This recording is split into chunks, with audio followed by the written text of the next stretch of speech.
행복한 사람들에게가 있는 스토리 월십 행복 토크에 오신 여러분을 진심으로 환영합니다. 여러분의 해피메이커 김조은 목사입니다. 반갑습니다. 반갑습니다. 네. 안녕하세요. 김보은 목사입니다. 목사님, 요즘에 그 인간의 수명이 이렇게 많이 늘어나서 네네. 목사님은 최고령을 몇 살 정도까지 만나보셨나요? 뭐 저희 교회 성도 가운데 90세? 예, 저도 한 그 정도 되는 것 같은데 네네. 요즘에는 이제 100세 시대라고도 하더라고요. 네네네. 100세 시대라고 일컬어지는데 정말 우리 주변에 100세를 사신 분을 만나기는 좀 어려울 것 같아요. 100세 시대라고 말을 해도 정말 귀한 분을 오늘 모셨습니다.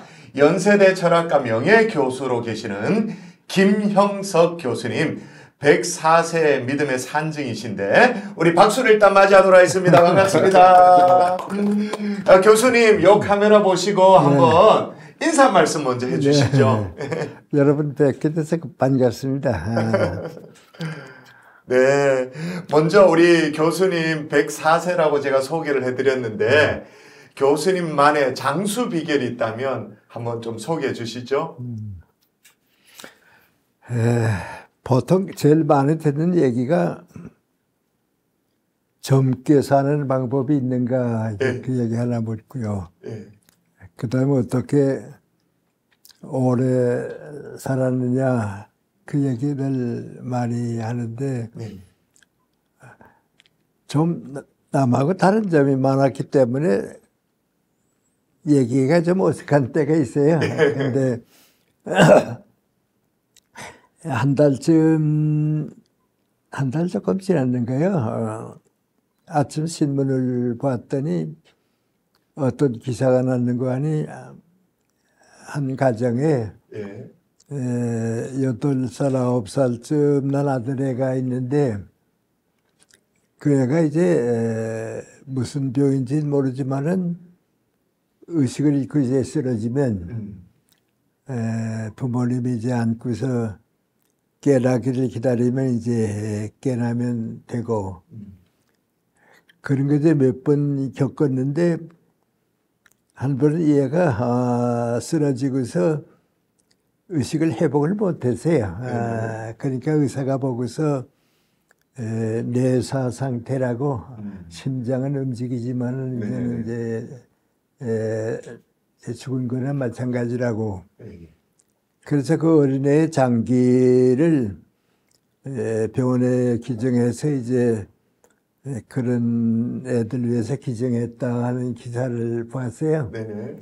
보고서 내가 어렸을 때 저렇게 태어났는데 몇 번씩 이제 의식을 잃고 쓰러져 있으면 우리 어머님이 와서 날 안고서 이제 품 안에 안고서 이제 깨나기를 기다리죠.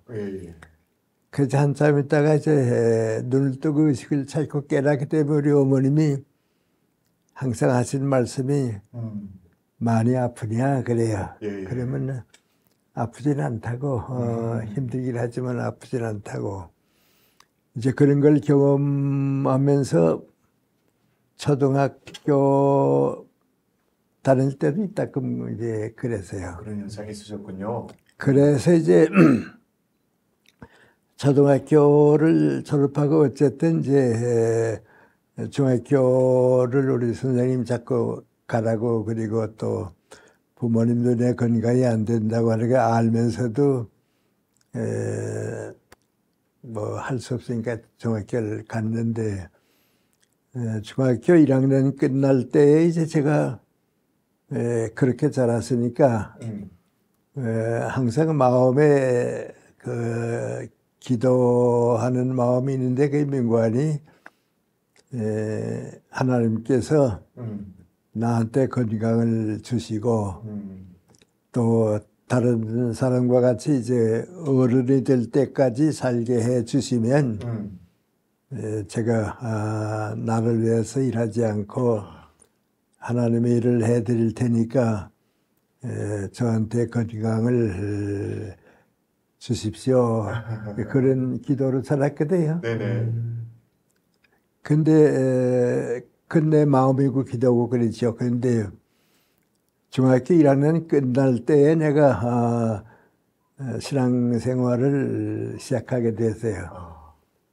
이제 그때부터는 내 건강은 내가 마음대로 하는 게 아니고 내가 뭐 노력해서 되는 건 아니고 하나님께 맡기고 나는 공부도 하고 어른 될 때까지 건강 수수는 때까지 일하면 된다. 그래서 좀 이상하지만은 그 신앙이 있었기 때문에 그 다음부터는 건강은 하나님께 맡기고 아프면 병원에 가고 그것뿐이지 별로 생각을 안 했어요.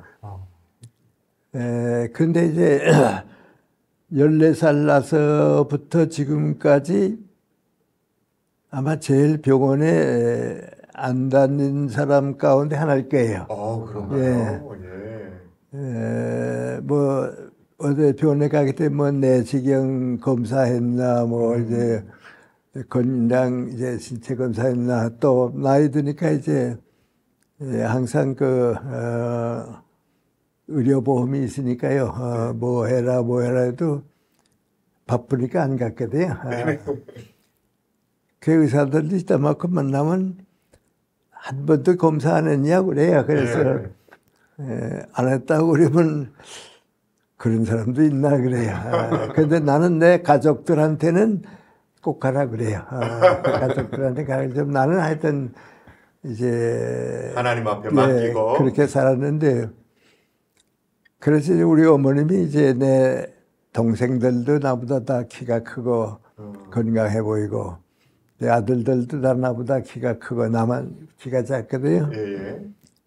그래서 누구 만나게 되면 항상 하시는 말씀이 뭐하니 우리 큰아들은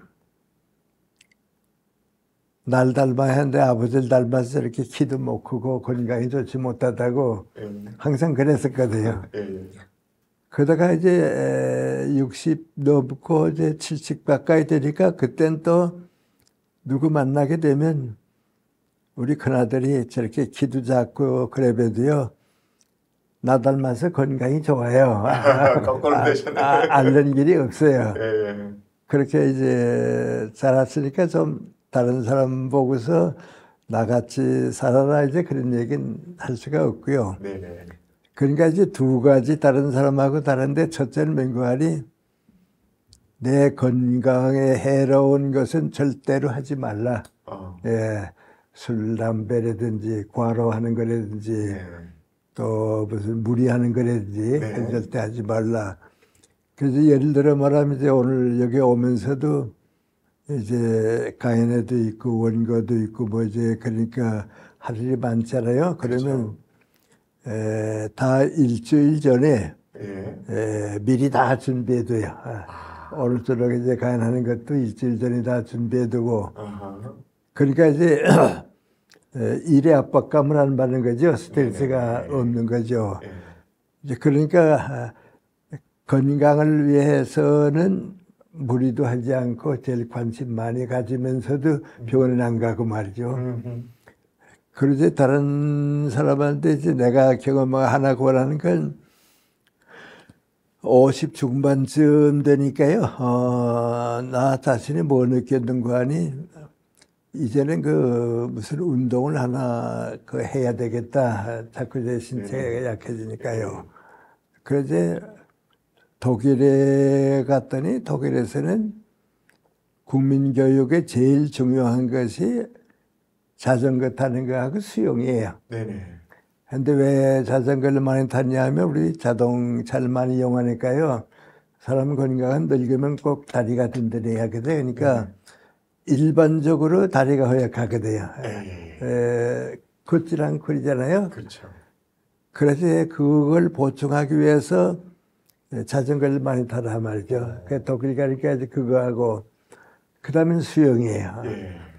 나도 50 중반쯤 된 다음에 내 건강을 위해서 뭔가 한 가지 해야겠는데 애들이 전구를 치라고 말이죠. 그런데 전구를 치려고 하면 짝이 있어야 하고 시간을 맞춰야 하거든요. 그러니까 그건 내가 너무 바쁘니까 안 되겠다 그래 못하고 수영은 내가 하고 싶은 때 마음대로 가서 할 수 있으니까 그래서 50 후반쯤 되면서 수영을 쭉 시작해서 거의 매일 하죠. 외국에 여행 갈 때도 이제 수영장 있는 호텔을 정하고 수영하고 말이죠. 그걸 코로나로 이제 그 수영장들이 문 닫을 때까지 했어요. 그리고 코로나 때문에 이제 안 하고서 지금은 이제 못 하고 다시 조금 시작해 볼까 하는 생각을 하는데 하여튼 그 수영을 했는데 그는 좋은 것 같아요. 나도 이제 될 수 있으면 해보라 말이죠. 될 수 있으면 뭐 한 가지는 하는데 나는 수영을 했는데 좋았다고. 예를 들어 뭐라면 이제 친구들하고 지방에 강연을 갔다가 뭐 기차로 이제 서울에 도착하잖아요. 그러면 내 친구들은 다 피곤하니까 집으로 가게 돼요. 그래 나는 체육관에 잠깐 들러서 수영하고 갈 테니까 먼저 가시라고 그러면 그 피곤한데 수영을 왜 하느냐 그러게 돼요. 근데 한 20분 수영하고 나면 피곤이 다 풀리게 돼요. 재충전이 되거든요. 그래서 자기 건강에 대해서는 자기 나름대로 방법을 자꾸 찾아가는 것이 좋고요. 무리하지 않고요. 그리고 하나만 더 얘기하면 100세가 넘은 내 친구들 아는 사람들이 8명인데 요새 하나 더 늘어서 8명인데 그래도 8명을 이렇게 쭉 보면 공통점이 있는데 첫째가 민관이 욕심이 별로 없는 사람. 욕심 많은 사람은 오래 사는 사람이 없어요. 욕심 없고. 그 다음엔 다른 사람을 이제 욕하지 않고, 화내지 않고. 그러니까 인간관계가 좋은 사람. 이 두 가지는 공통점이 있어요. 그래서 그리고 하나가 더 권하고 싶은 걸 민관이 자꾸 이제 소식하는 사람이 오래 산다고 하는 얘기가 일반적으로 많이 있는데 그렇죠. 그 말은 맞진 않아요. 왜냐하면 나이 들게 되면 위 기능이 약해지니까 자연히 많이 못 먹어요. 그렇죠. 조금 줄다가 우리 방지일 목사님이 103세까지 사셨는데 그 말년에 방지일 목사님을 도와드리던 사람 얘기를 들으면 인관이 마지막 돌아갔을 땐 식사를 못해요. 뭐 연하게 먹고 하다 식사를 못하게 되면 링게를 맞으시다 돌아가게 돼요. 근민관이 식사를 못한다 하는 건 영양가가 없으니까 안 되는 거가 돼요. 그러니까 과식은 나빠요. 과식은 나쁘지만은 소식이 좋기 때문에 더 먹고 싶은 걸 안 먹으면 되지 하면 그건 아니고요. 이제 나같이 나이 들게 되면 식사를 많이 못하니까 이렇게 좀 식단 같은 거 볼 때에 영양가 있는 것만 조금 먹죠. 영양가. 뭐 이제 영양가 없는 거 많이 먹으면 더 못 먹으니까 이제 영양가는 잘 먹고 고르게 좀 먹고요. 그 이제 그런 것들은 이제 좀 살다 보면 다 느끼는 건데 아마 그런 거 있지 않았나 그렇게 생각하죠. 야, 우리 교수님의 장수 비결이 하나님 앞에 모든 걸 맡기면서 또 하나님이 주시는 그 은혜 가운데서 마음의 스트레스를 받지 않고 건강 관리하시면서 사는 것이라고 또 특별히 욕심이 없는 사람이 장수하는 것 같다라고 그렇게 정리를 해주셨습니다. 너무 감사하고요. 또 저는 욕심이 많아가지고 이게 오래 살 수 있을까 걱정이네요. 욕심을 내려놔야 될 것 같습니다. 우리 교수님 제가 이제 예전부터 교수님한테 관심이 많아서 이런저런 강연도 많이 듣고 했는데 제가 듣기로는 도산 안창호의 마지막 설교를 교수님이 들으셨다고 하셨던데 혹시 그 어떠셨는지 제가 궁금해서 여쭤봅니다. 제가 중학교 3학년까지 다니고 학교를 이제 그 자퇴를 했어요. 신사참배를 하느냐 안 하느냐 하는 것이 이제 우리 교계 일제시대니까요. 있는데 신사참배를 안 해야겠다. 그런 생각이 있었는데 한반에서 공부하던 그 윤동주 시인을 만나서 넌 어떡하느냐 그랬더니 자기는 만주로 되돌아가면 신사참배 안 해도 된다고. 그래서 윤동주는 만주로 돌아가고 나는 이제 1년 동안 학교를 쉬었거든요. 그 당시 생각을 이렇게 쉬고 있으니까 중3짜리가 학교를 끝내고 그럼 너 어떡할 거냐 말이죠. 그또 신사참배를 우리 교회 목사님이 신사참배 거부하고 경찰에 가서 많이 고생하는 걸 보고 그러니까 신사참배를 안 해야겠고 그게 아주 어려움을 가장 많이 느꼈어요. 학교를 못 가니까 이제 도서관에 가서 책도 보고 그럴 때에 도산 선생이 감옥에 계시다가 건강이 좋지 못해서 나가서 휴양을 해가지고 오라고 가추러 갔을 때요. 근데 우리 고향에서 좀 가까운데 고향이세요. 그 계시다가 이제 우리 고향에 이제 한 번 오시게 됐어요. 주말에. 그런데 우리 삼촌 댁에 와서 이제 토요일 와서 머물게 됐는데 토요일 저녁에 동네 어른들한테 이제 좀 말씀하시는 걸 내가 듣고 그때 이제 경찰들이 뒤따르고 있으니까 공개적으로 뭐 못하던 때죠. 그런데 우리 목사님이 대단히 그 신앙도 좋으시고 애국심이 강하니까 도산 선생에게 책임은 내가 질 테니까 우리 교회에 설교를 좀 해달라고. 그래서 이제 설교를 들었죠. 좀 이따 우리 가연회 때 그 얘기 하려고 그럽니다만은 그 설교가 나한테 두 가지 변화를 만들어줬는데 하나는 애국심이 신앙이 되는가 하고 나라를 살아 애국심이 신앙이라는 거 이제 알려줬고 그 다음 하나는 명관이 신앙이라고 하는 것이 이제 우리 모든 사람들이 가질 때 내 마음에 그런 만큼 가지게 돼요. 그릇이 작은 사람은 작게 가지고 그릇이 큰 사람은 크게 가지게 돼요. 그런데 목사님의 설교를 듣고 교회에서 쭉 살아다가 도산 선생의 설교를 들으니까 우리 목사님들은 교회와 더불어 신앙이고 도산 선생은 민족과 국가를 위한 신앙이니까 차원이 다르다 말이죠. 그래서 이제 나한테 하나의 문제를 제기해 준 거죠.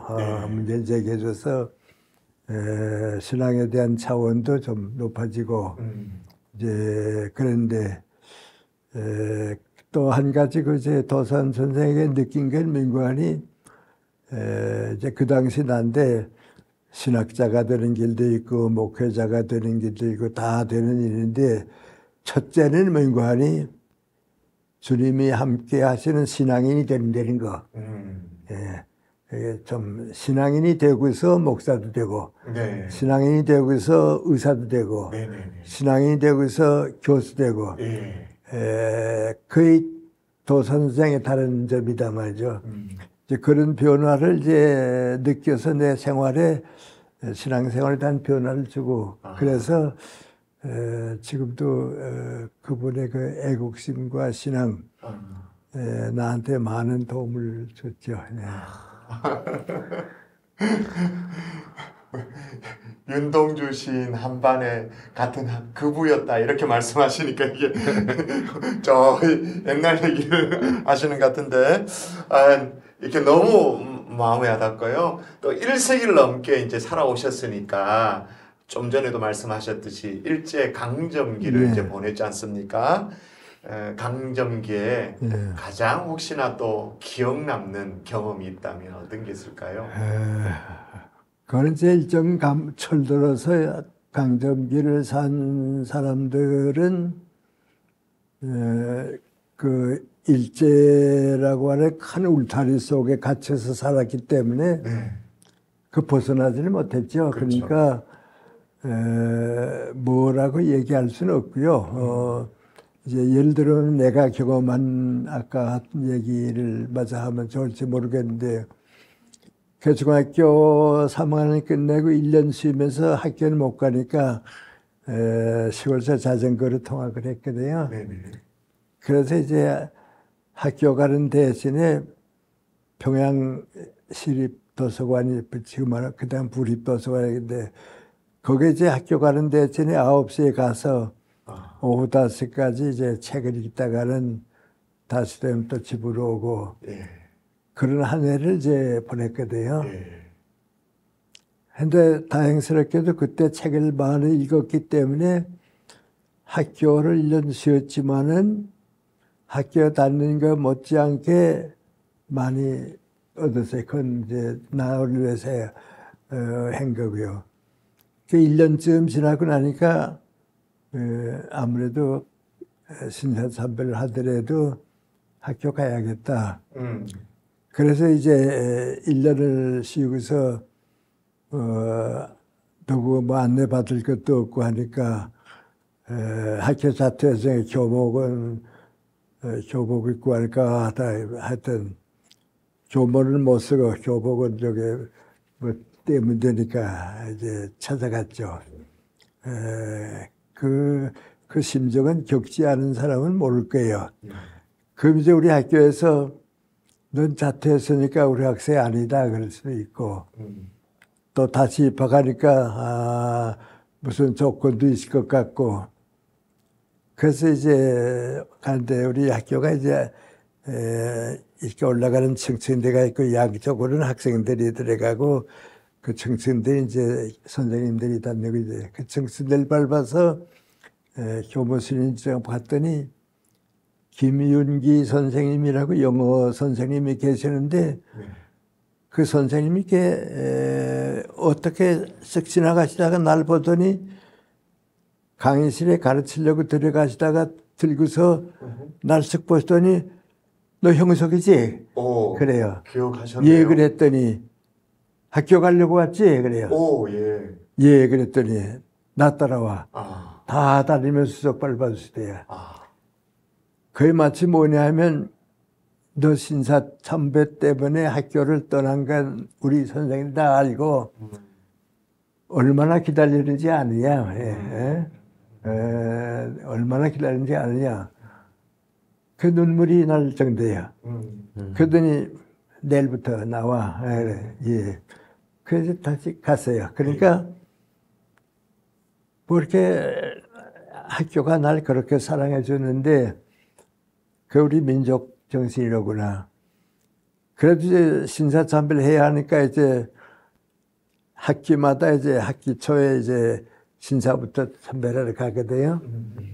그 신사참배 가는 게 민구한 이제 평양 신궁에 있는데 거기에 이제 가서 교장 선생님 앞에 서고 선생님들이 이제 뒤에 이렇게 서고 우리 학생들 이렇게 쭉 서고 체육 선생님이 이제 지금 말하면 일본 말로 그때는 썼지만은 잘했다면 세고 최경리 말이죠.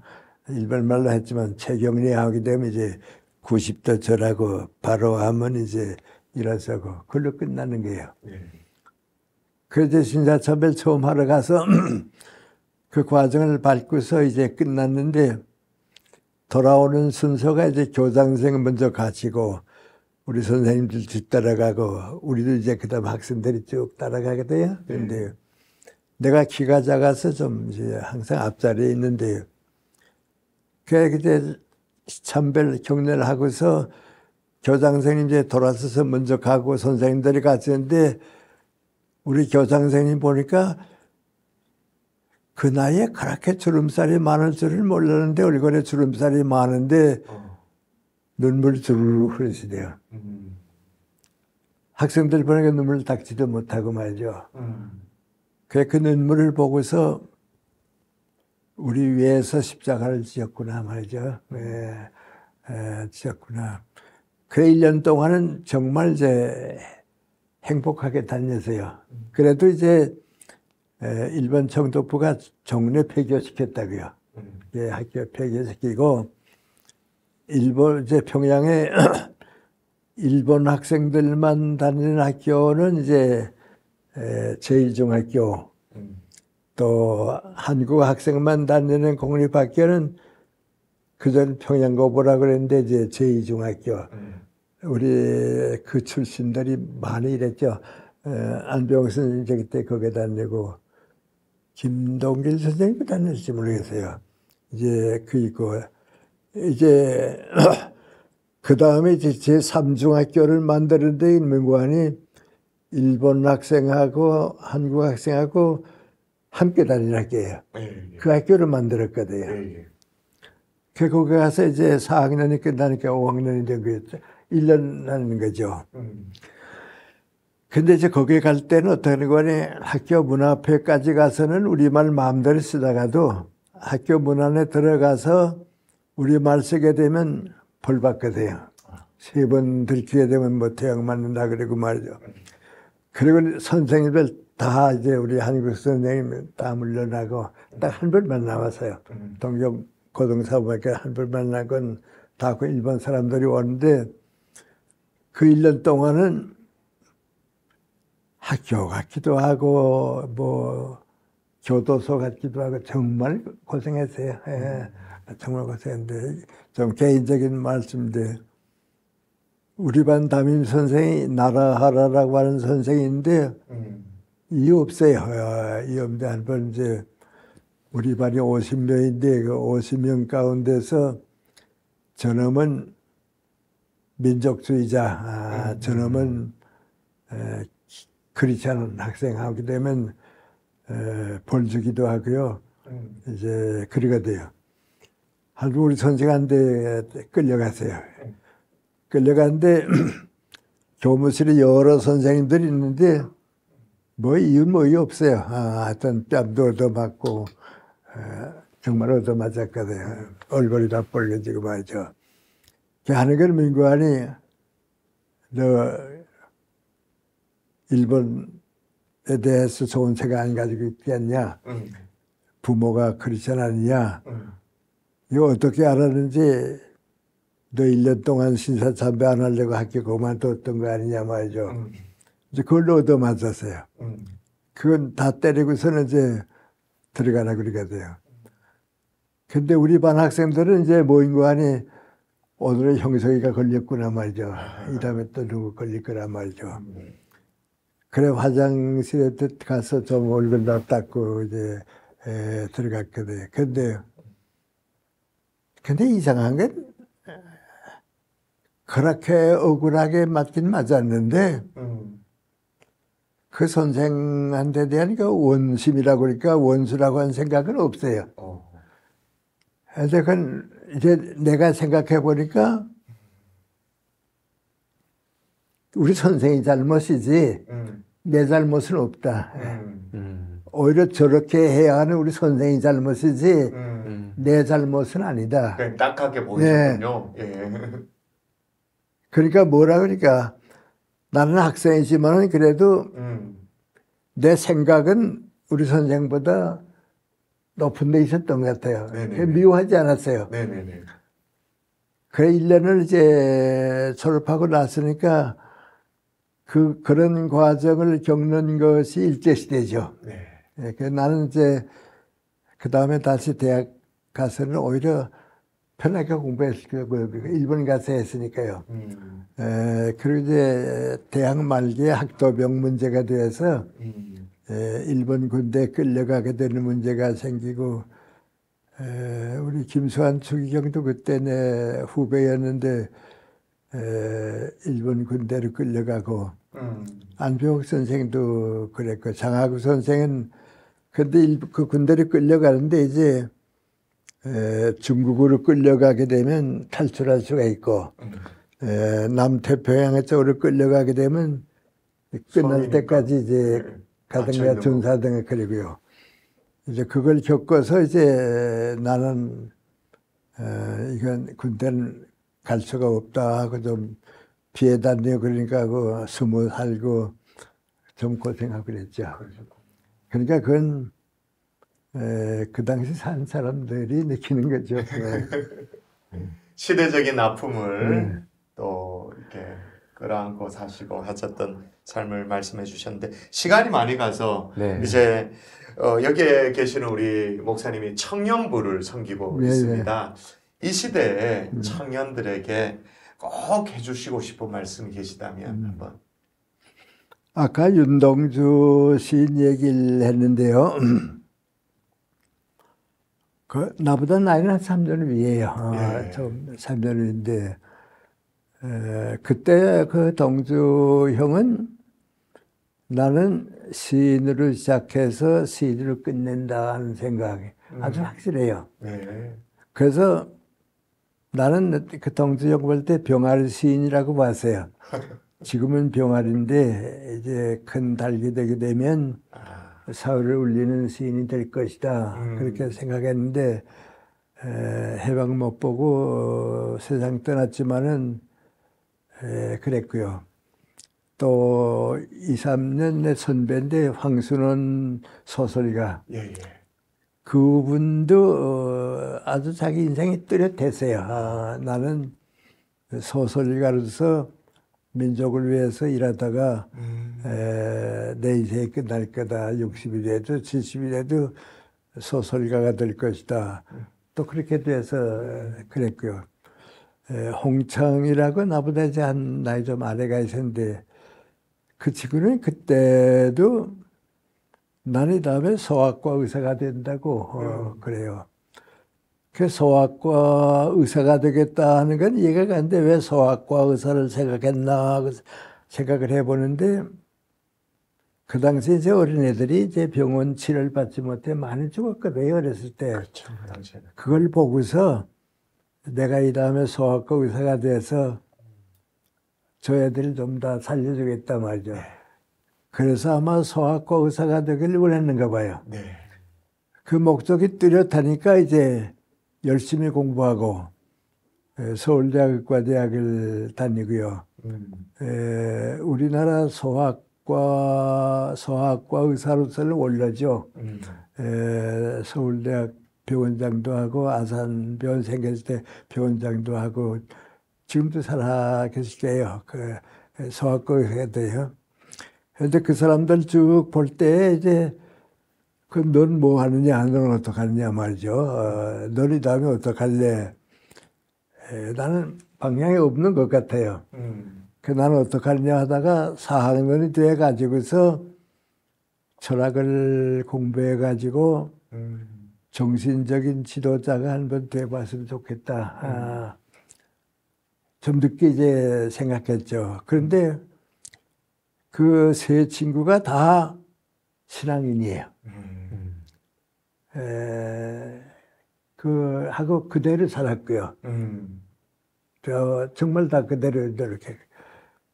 그래서 우리 젊은 사람들한테 우리가 좀 많이 생각하는데 언젠가 한번 내가 이 다음에 60쯤 됐을 때 어떤 직업을 가지고 우리 사회에서 무슨 책임을 감당하게 될까 그 생각을 한 번 해야 돼요.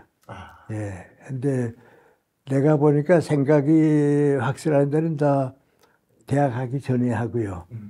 늦은 사람도 대학 1학년, 2학년 때쯤 해요. 근데 그때까지 되는 사람들이 대체 이제 아까 나 얘기한 대로 다 이제 사명감이 있었던 사람이고 또 늦었다고 생각할 필요는 없어요.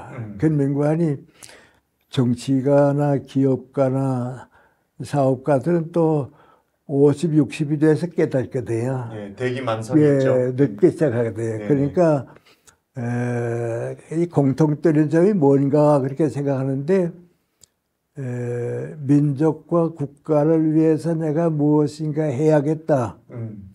그 생각을 가진 사람은 늦어서도 괜찮아요. 예. 일찍 가진 사람은 일찍 하지만요. 난 신앙인이 기독교 신앙을 가진다는 게 세상으로 태어난다 그런 게 민구안이 언젠가 한번 내가 우리 민족과 국가를 위해서 무엇인가 해야겠다고 하는 생각을 가지는 일, 그걸 평생 못 가지면 내 인생을 못 살고요.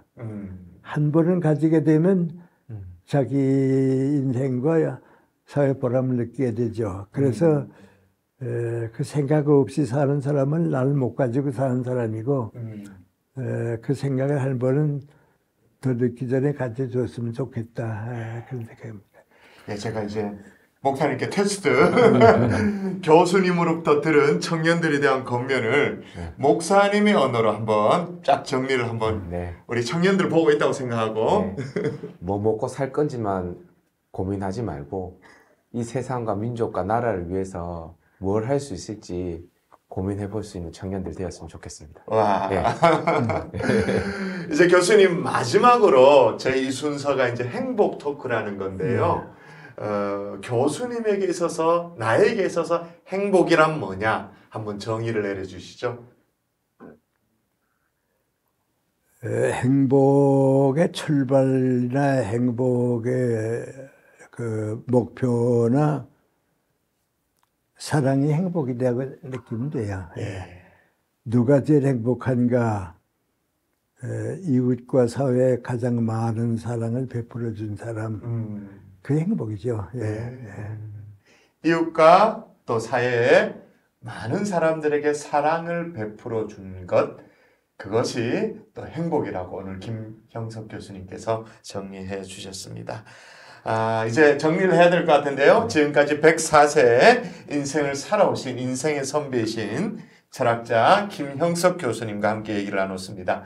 오늘 얘기를 나누면서 교수님의 100년이 넘는 인생 속에 하나님과 함께 하셨고 중요한 순간에 또 귀한 만남을 통해서 인생의 의미를 깨닫게 하셨고 또 민족과 나라를 위해서 살 수 있도록 더불어 건강까지 주신 하나님의 은혜를 생각하게 되어지는데 이제 마지막으로 인사할 텐데요. 교수님, 저희들이 이렇게 인사합니다. 이렇게 손 내밀고 제가 하나, 둘, 셋 하면 행복하세요 라고 이렇게 손 흔들면서 우리 시청자에게 인사하는 건데 한번 그렇게 한번 한번 내미시고 하나, 둘, 셋 행복하세요.